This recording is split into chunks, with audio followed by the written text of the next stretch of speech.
Okay, so imagine a city trying to walk a tightrope. On one side, you've got this massive, buzzing hub of culture and tourism just bursting with diversity. And on the other, you have this constant need to keep the social peace. Today, we're diving into the incredible balancing act of Yogyakarta. Our guide for this whole thing is a really fascinating study from 2020. It dug deep into the social impact of tourism and asked a super important question. How does a society hold itself together when there are so many different forces pulling it in every direction? And really, this is the core puzzle we're looking at. Yogyakarta is like a magnet, pulling in millions of people from all kinds of different backgrounds, cultures, and religions. Now, on paper, that sounds like a perfect recipe for friction, right? So, what's their secret? How do they actually keep the peace? To get to the answer, we first got to understand the challenge itself. And that brings us to what the research calls Joya's paradox. It's truly a city of many, many faces. Just think of Yogyakarta as this huge crossroads. You've got students flocking to its universities, tourists packing into ancient temples, and migrants showing up looking for new opportunities. And this has been going on for ages, weaving together this incredibly complex and vibrant society.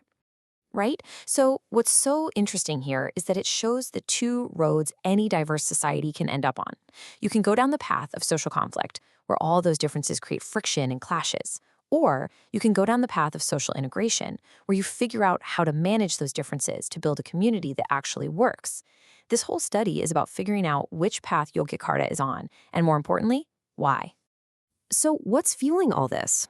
Well, a huge piece of this diversity puzzle is driven by one single industry. Let's take a look at the tourism boom and see how it's an engine for both incredible growth and some serious social complexity. Just let that number sink in for a second. Over 21 million people. That's not just a number, that is a massive wave of humanity washing over the city every single year. And every single person brings their own culture, their own expectations, and their own money. The scale is it's staggering. And we're not talking about some minor industry here. This is the absolute backbone of the economy. In the main city, tourism makes up a whopping 35% of the entire regional GDP. It's not just some side gig. It is the engine that powers the whole region.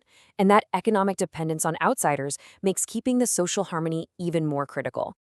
Okay, and this leads us to a really important idea from the study, the plural society. Now, this isn't just about being diverse. It's a very specific situation where different groups are living side by side, but they still keep their own separate cultural identities.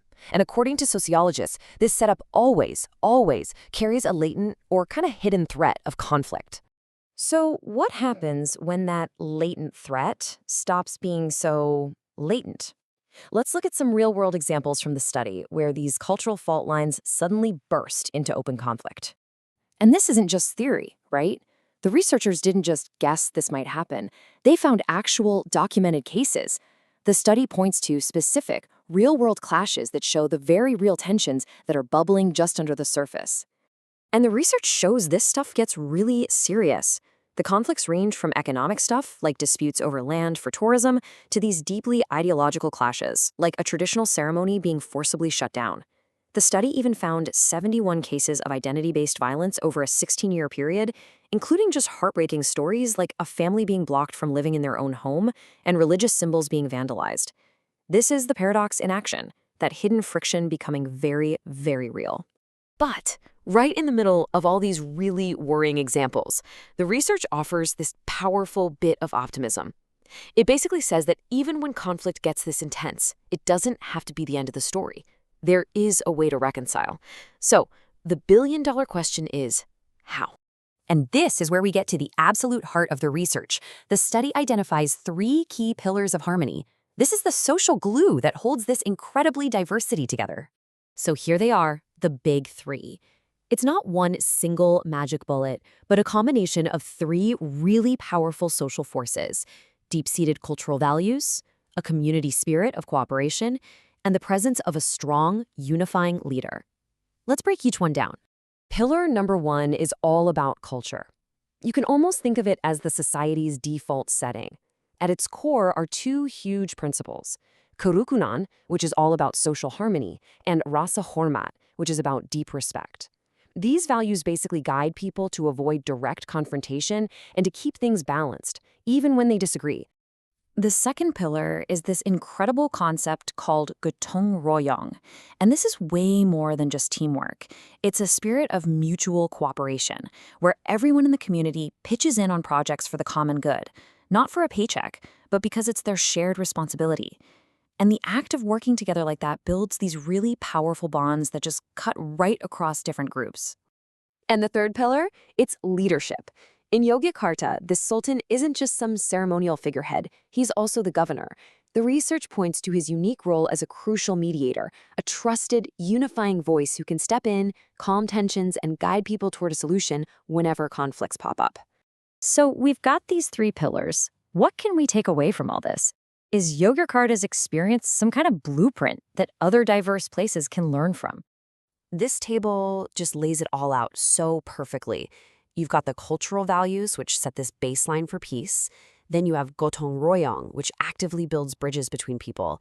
And finally, you have the Sultan's leadership, which acts like this critical safety valve, a trusted authority who can step in when things get too hot. But here's the most important takeaway. None of these pillars would work on their own. It's the combination of culture, cooperation, and leadership that creates this amazingly resilient social system. It doesn't get rid of friction completely, we saw that in the conflicts, but it provides a powerful toolkit for managing it and for steering society toward integration instead of division. And that kind of leaves us with one last big question. In a world that seems to be getting more and more diverse and maybe more polarized every single day, could this unique model from Yogyakarta actually hold some lessons for the rest of us? Is it possible to adapt this blend of tradition and leadership to help create harmony somewhere else? Well, that is definitely something to think about.